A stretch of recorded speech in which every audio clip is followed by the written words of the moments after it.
berjalan dalam firman-Mu, hatiku siap.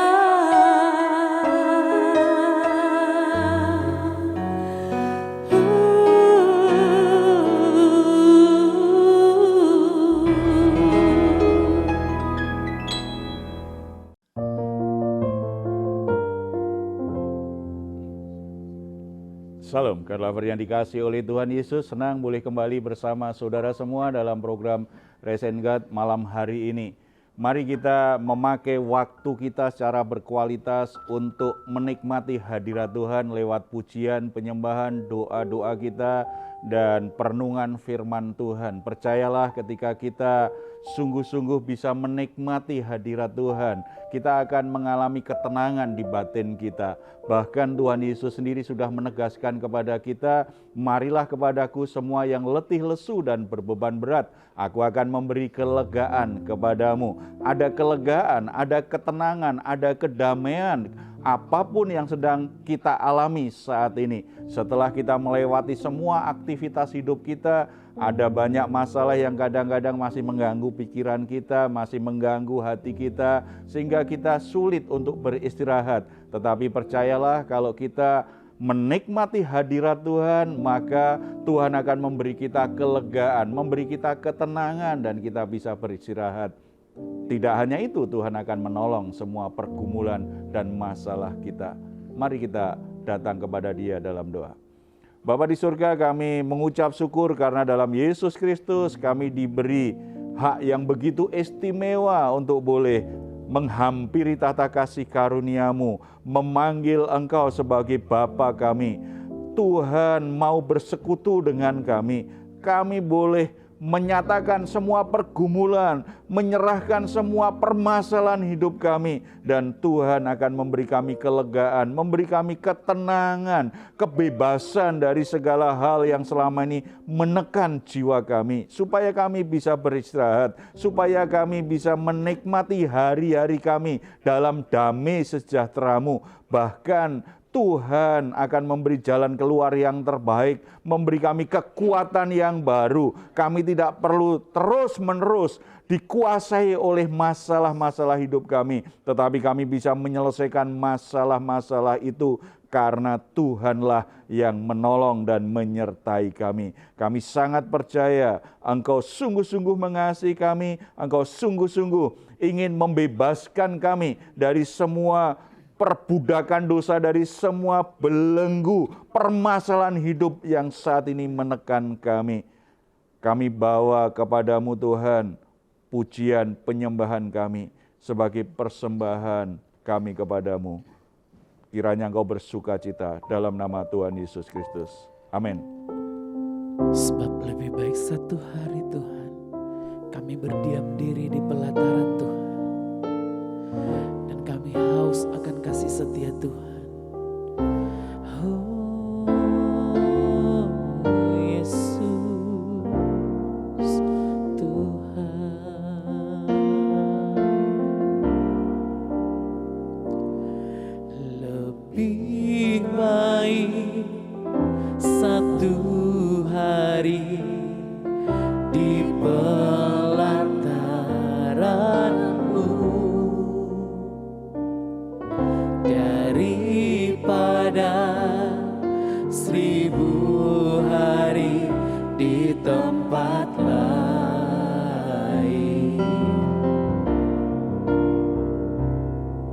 Memuji-Mu, menyembah-Mu, Kau Allah yang hidup, dan menikmati semua kemurahan-Mu. Terima kasih Tuhan.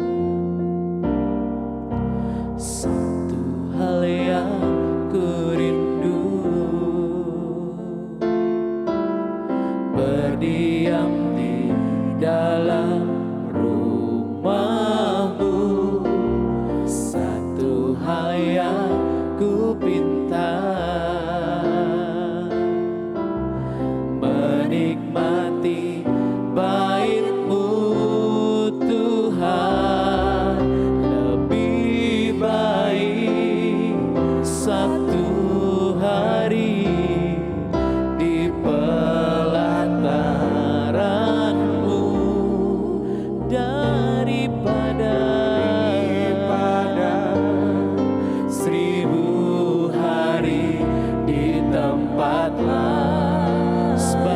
kami ingin memuji-Mu,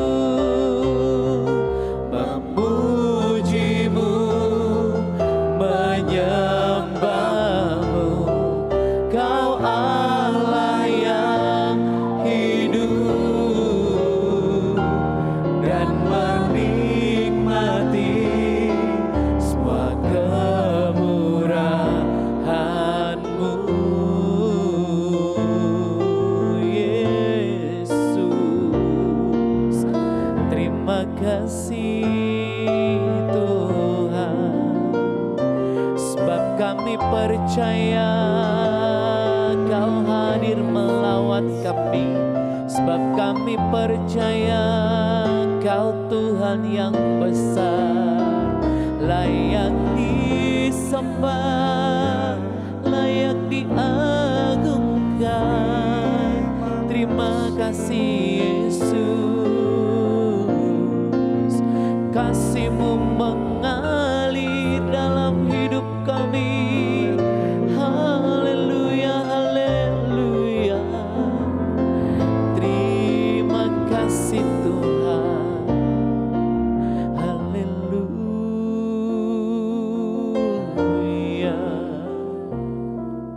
Mengalirlah kuasa Roh Kudus, mengalirlah di tempat ini, mengalirlah, oh Roh Kudus, pulihkanku. Mengalirlah kuasa Roh Kudus, mengalirlah di tempat ini, mengalirlah, oh Roh Kudus, pulihkanku.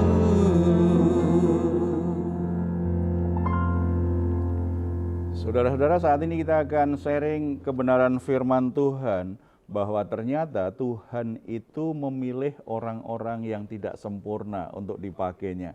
Tuhan tidak mencari orang yang sempurna, tetapi orang biasa yang bisa dipakainya untuk melakukan pekerjaan-pekerjaan luar biasa. Ada satu permohonan doa yang terkait dengan apa yang kita sharingkan saat ini. Mohon dukungan doanya. Saat ini saya sedang bingung karena gembala saya minta saya untuk masuk di tim pelayanan gereja. Saya merasa tidak layak dan tidak siap untuk menyandang status pelayan Tuhan. Hal ini banyak terjadi ya. Ada orang yang kadang-kadang memang justru kepedean. Dia sangat percaya dia yang paling pantas untuk melayani. Dia yang paling pantas untuk melakukan pelayanan di gereja, ada yang seperti itu. Tetapi ada yang lain lagi merasa tidak layak. Tidak mau itu bukan karena dia malas atau karena tidak mengasihi Tuhan. Enggak, dia cinta Tuhan. Dia sangat komitmen mendukung pekerjaan Tuhan. Tetapi ketika ditawarin oleh gereja, oleh gembala atau siapa yang punya otoritas untuk terlibat pelayanan dong, yuk kamu masuk ikut pelayanan. Dia berpikir panjang karena dia merasa tidak pantas. Nah, tidak pantas pun dua ini biasanya. Orang merasa tidak pantas benar-benar ini tidak pantas karena merasa dirinya itu masih sangat berdosa. Nah, kalau itu namanya kejujuran. Ya nggak apa-apa, dia beresin hidupnya dulu. Cuma yang kedua ini yang kadang-kadang sebenarnya masih bisa dimotivasi. Merasa tidak pantas karena dulu saya punya latar belakang yang buruk. Hidup saya sekarang belum sepenuhnya bisa lakukan firman Tuhan di sana sini, saya masih belum bisa komitmen. Saudara-saudara, kalau problem dari orang yang merasa tidak layak bagian yang kedua masih bisa dimotivasi, masih dibimbing, bisa. Nggak apa-apa, sebab tidak ada satu orang pun yang sempurna. Dan orang-orang yang Tuhan pilih, Tuhan pakai kalau kita pelajari Alkitab. Ternyata orang-orang yang tidak sempurna, ada cacat celah, ada kelemahan, ada kekurangan. panggilan Tuhan untuk melayani itu merupakan panggilan yang didasarkan oleh kasih karunia-Nya, bukan karena kita orang yang sempurna. Oleh sebab itu tidak boleh gara-gara kita merasa belum sempurna, kita tidak melayani Tuhan. Tidak boleh, karena kalau nunggu sempurna, kapan waktunya? Seumur hidup sampai kita tinggalkan dunia ini, kita tidak pernah sempurna. Kesempurnaan itu tempatnya di surga. Masa kita harus melayani nunggu di surga, sementara Tuhan panggil kita melayani di bumi ini. Untuk melayani orang-orang berdosa yang lain, supaya mereka kembali ke jalan Tuhan. Jadi tidak boleh jadi alasan. Kalau memang merasa ini kelihatannya ada beberapa hal dalam hidupku bisa jadi batu sandungan, bereskanlah, segera bereskan saja gitu. Tetapi tidak boleh menunda-nunda untuk melayani karena merasa tidak layak, merasa tidak sempurna. Tidak boleh. Karena panggilan Tuhan itu ada batas waktunya. Ini memang waktunya bagi saudara untuk melayani Tuhan. Bukan yang lalu-lalu, mungkin ini waktunya. Jangan kehilangan momen yang penting yang dari Tuhan. Kalau saya ada pertanyaan, Pak Pendeta. Ya. Musa itu kan dia dibesarkan di istana Firaun. Ya. Tetapi kenapa Musa merasa tidak layak ya, Pak Pendeta? Nah, Musa. Ya mau contoh, salah satu contoh itu memang tokoh Musa itu ya. Musa itu kalau kita lihat latar belakangnya memang kan dari bayi dibesarkan di istana. Berarti dia sudah terbiasa dengan semuanya standarnya selalu tinggi sebenarnya ya. Tetapi kenapa ketika dipanggil Tuhan juga merasa tidak layak? Dia punya problem dengan dirinya. Yang harusnya itu tidak dimiliki orang yang tumbuh di istana. Orang yang tumbuh di istana biasanya kan percaya diri, bahkan kepedean banget tuh ya. Dia merasa bisa bersaing dengan yang lain, dia merasa lebih pantas dari yang lain, harusnya seperti itu. Musa memang salah satu contoh orang yang merasa tidak layak ketika dipanggil Tuhan. Mari kita buka Alkitab dari Keluaran. Keluaran 6, kita baca saja satu ayat ya, ayat 11 ya. Mulai dari ayat 10 saja supaya lebih jelas. Pergilah menghadap, katakanlah kepada Firaun, raja Mesir, bahwa ia harus membiarkan orang Israel pergi dari negerinya. Jawaban Musa nih. Tetapi Musa berkata di hadapan Tuhan, orang Israel sendiri tidak mendengarkan aku. Bagaimanakah mungkin Firaun akan mendengarkan aku? Aku seorang yang tidak petah lidahnya. Jadi berarti Musa ini punya problem tentang rentan dengan yang namanya penolakan. Dia takut ditolak. Ini sesuatu yang sebenarnya aneh untuk orang yang dari bayi diasuh di istana.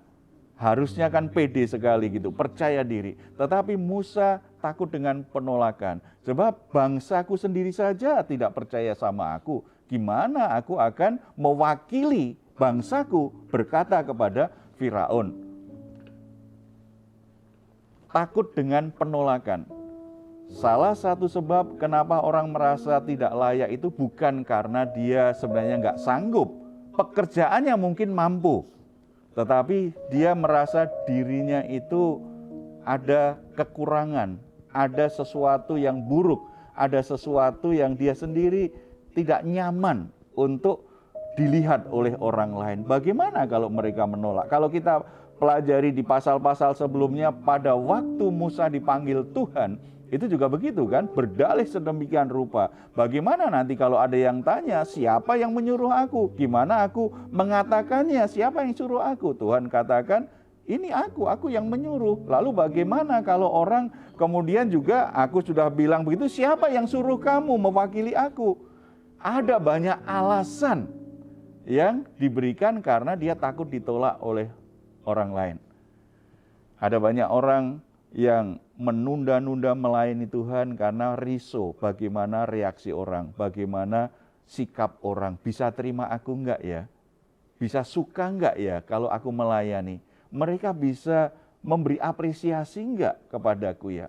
Terlalu risau apa pendapat orang? Terlalu risau apa reaksi orang? Menghalangi banyak orang untuk akhirnya memberi dirinya dipakai oleh Tuhan. Kita melayani 10 orang.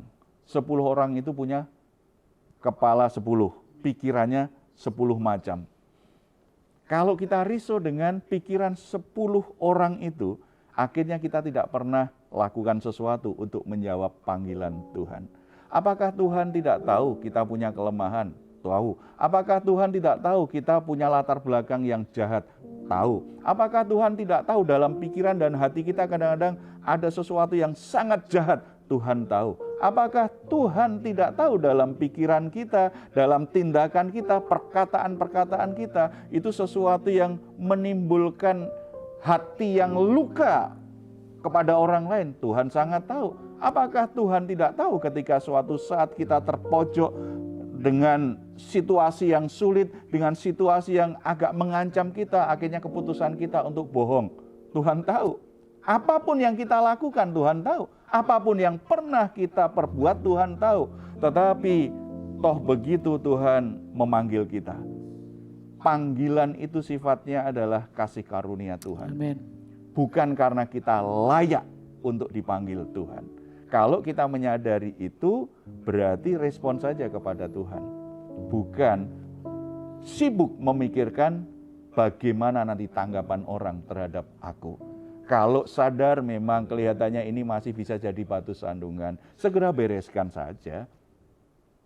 Segera selesaikan dengan baik kalau memang itu jadi batu sandungan. Tetapi jangan sampai gara-gara takut reaksi orang lain, akhirnya kita menunda-nunda untuk menjawab panggilan Tuhan. Bisa terlambat. Bisa terlambat, ya. Kapan kita merasa Tuhan panggil, Tuhan beri kesempatan, ambil kesempatan itu. Sebab mungkin itu waktu terbaik Tuhan akan pakai kita. Amin. Untuk lakukan sesuatu Amin. yang akan menyatakan kemuliaannya. Amin. Dan menjamah kehidupan banyak orang. Amin. Ya. Dan yang kedua, Musa tadi kan menunjukkan kelemahannya. Selain dia takut ditolak orang, Musa ini orang yang terlalu risau dengan kelemahannya sendiri. Aku petah lidah, maksudnya berat lidah. Dia sulit untuk bicara, padahal dia harus jadi juru bicaranya Tuhan. Harus ngomong dengan Firaun, supaya Firaun melepaskan bangsa Israel untuk keluar dari tanah Mesir. Untuk bicara kan butuh kecakapan bicara. Tetapi Musa ini tipe orang yang tidak pintar bicara. Dan itu dijadikan alasan terus-menerus oleh Musa untuk menghindar dari panggilan Tuhan. Untuk menolak panggilan Tuhan. Aku nggak pintar bicara Tuhan. Jadi aku nggak mungkin. Tuhan pasti salah pilih orang. Bukan aku yang pantas untuk itu. Banyak orang terlalu risau dengan kelemahannya. Sehingga dia berpikir, nggak mungkin Tuhan bisa pakai saya. Musa sudah diyakinkan Tuhan. Musa, siapa yang menciptakan lidahmu? Musa tidak bisa jawab karena Tuhan tahu. Tuhanlah yang menciptakan seluruh anggota tubuhnya. Tetapi toh begitu Musa ternyata masih beralasan lagi. Aku tidak bisa bicara. Tuhan sudah beri solusi. Nanti akan datang saudaramu Harun. Dialah yang akan jadi juru bicaramu.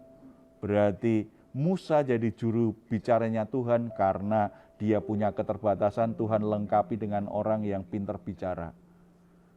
Namanya Harun. Itu tetap saja bagi Musa tetap cari alasan. Berarti Musa ini selain tadi takut ditolak orang, dia terlalu risau dengan kelemahan. Saudara-saudara, sesuatu yang kecil kalau kita serahkan kepada Tuhan, itu bisa menyatakan pekerjaan Tuhan yang besar. Sisi lemah kita, kalau itu dikuduskan bagi Tuhan, justru itu menjadi sesuatu yang hebat, yang memancarkan karya Tuhan yang Amen. besar. Bukan sesuatu yang hebat dari diri kita yang dibutuhkan Tuhan. Kerelaan kita, mau enggak itu diserahkan kepada Tuhan. Tuhan bisa mengubah yang tidak mampu menjadi sangat mampu. Tuhan bisa mengubah. Saya tipe orang yang tidak pintar bicara. Saya masa remaja, saya kalau bicara di depan orang pasti gemetaran saya. Kaki saya gemetaran. Saya tidak tahu harus ngomong apa. Suruh bicara 10 menit, 1 menit sudah bingung harus ngomong apa lagi.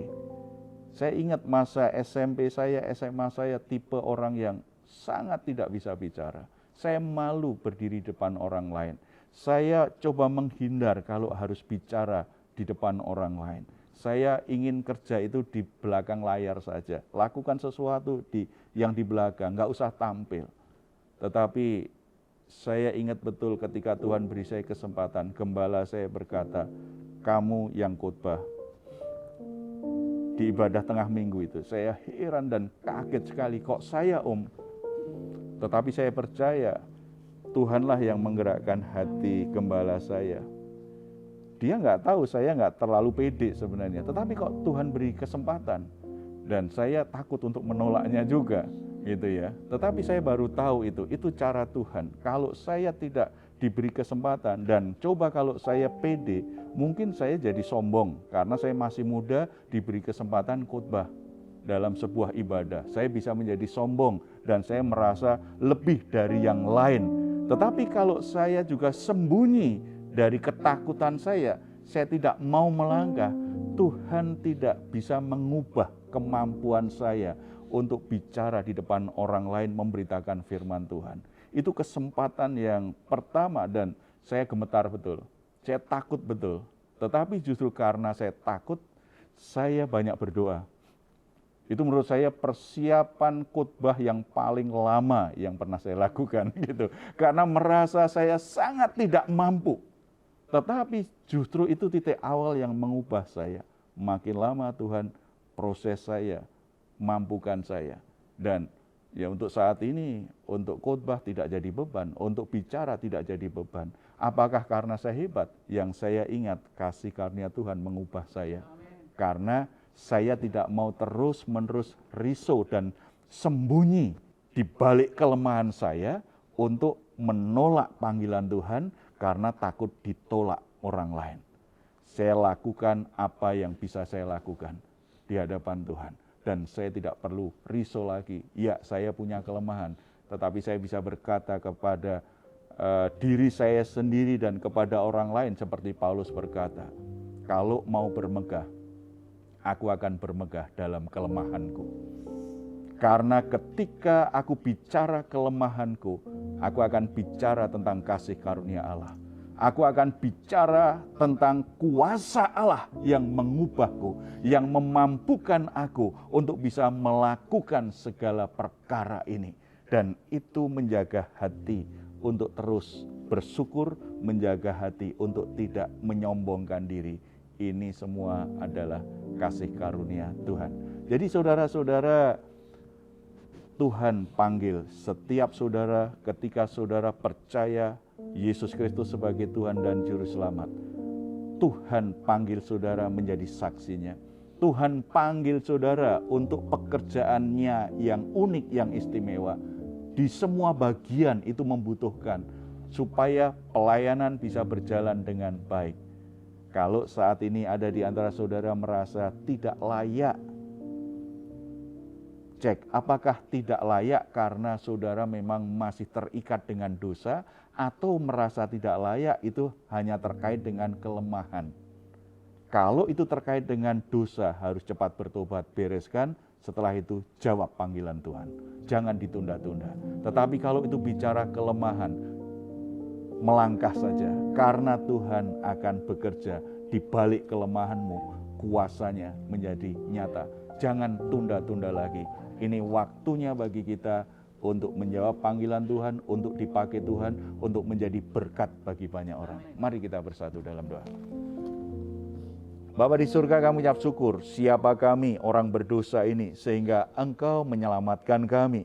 Siapa kami orang yang penuh kelemahan ini, penuh kekurangan ini, tetapi Tuhan sudah memanggil kami untuk melakukan pekerjaan-pekerjaan-Mu yang mulia, yang kudus, yang besar, yang memancarkan kuasa-Mu yang dahsyat. Siapa kami Tuhan, sehingga kami menjadi bagian dari pekerjaan Tuhan yang begitu kudus. Siapa kami Tuhan, sehingga Engkau menjadikan kami mitra-Mu, menjadi kawan kerja-Mu untuk menyelesaikan karya-Mu bagi dunia ini.